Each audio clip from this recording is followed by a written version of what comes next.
Observa, quando tu escolhe colunas, ele vai alterar as colunas do documento. Vou botar aqui 3 colunas. Aí cada página do meu documento agora, observa, tem 3 colunas. Vou clicar novamente em colunas, escolher uma, que é o padrão. Outro ponto interessante, quando o usuário seleciona um texto e muda a formatação de colunas, ele pode mudar a formatação de colunas para aquele texto selecionado, mas ele vai ter que inserir ali uma quebra de seção, onde o texto anterior passa a ser uma seção, a parte onde tu mudou a formatação de colunas passa a ser uma outra seção, e depois, em continuidade, o restante do texto passa a ser uma terceira seção.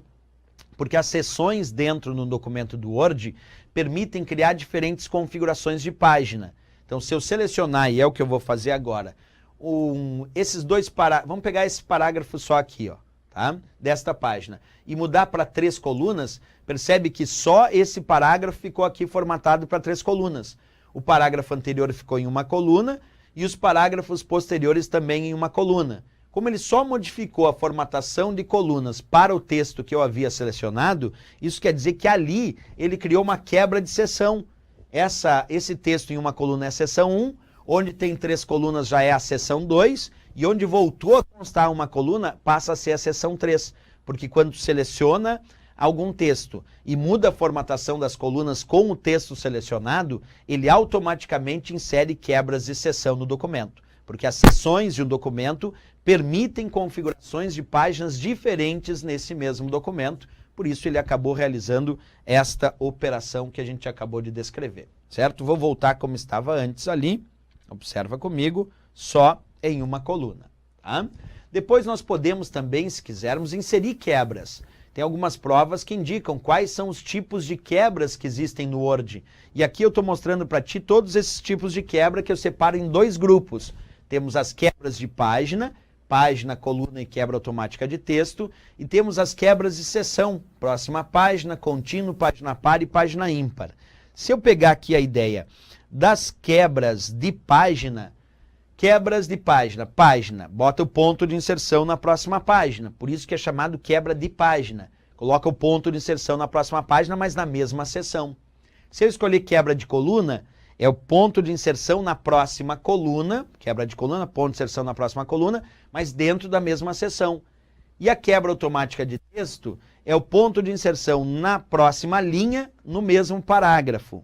Depois nós temos as quebras de seção.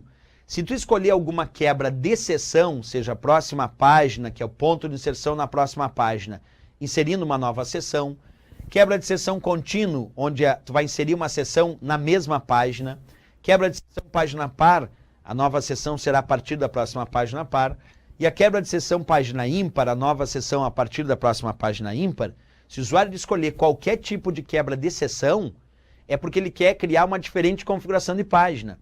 Porque diferentes seções permitem diferentes configurações de página. Vamos experimentar isso num passo a passo, porque eu criaria uma nova seção. Então percebe, se eu for aqui no final da página 2, entrar em quebras e pedir quebra de seção próxima página, agora aqui na página 3 já é a seção 2. Então eu tenho a página 1 e 2 como sendo a seção 1 e a página 3, 4 em diante sendo a seção 2. Se eu estou aqui na seção 2, que é da página 3, e altero a orientação para a paisagem, percebe que a página 1 e 2 da seção 1 ficaram com orientação retrato, mas a página 3, 4, 5, 6 da seção 2 ficaram com orientação paisagem. Com isso eu consigo, no mesmo documento, diferentes configurações de página, porque é isso que permite as quebras de seção. As quebras de seção te permitem realizar diferentes configurações de página no mesmo documento. E foi o que eu fiz. Quebra de seção para criar diferentes configurações de página.